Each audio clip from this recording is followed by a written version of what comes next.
Minimum wage is supposed to be just that, the minimum you make. A former state worker says she was being paid less than minimum wage because of where she physically went to work. She filed a lawsuit against the state this week. Our Spencer Soisher joins us. And Spencer, this woman says she was an employee for the state's Department of Revenue. And while she worked there, her office location moved from Lakewood to a state building in Denver. Yeah, Jenny Tellis says she was paying Denver taxes, but not getting Denver wages. And there's a wrinkle here, though. Lawmakers just passed a new law that just took effect this month that lets the state ignore local minimum wages for state workers with a union contract. But Tellis's attorney says that shouldn't wipe out what she's already owed. So the state minimum wage is $15.16 per hour, but state law allows cities around the area to have a higher minimum wage, including Denver, which has a minimum wage of $19.29 an hour.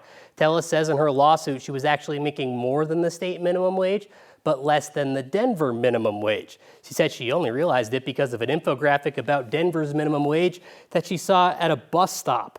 And she claims when her office moved to Denver, the state never adjusted the wage. I recognized after a month or two that our pay had not gone up. In fact, it decreased a little bit for Denver tax. If they're going to ask folks to drive out to work in this place and get taxed at city rates, then people should be making city rate money.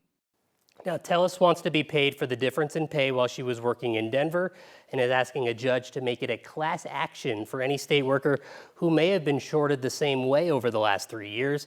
Denver is one of 4 cities in Colorado with its own minimum wage. That law allowing state workers to be paid less than the minimum in the city, again, only applies to union workers with a contract.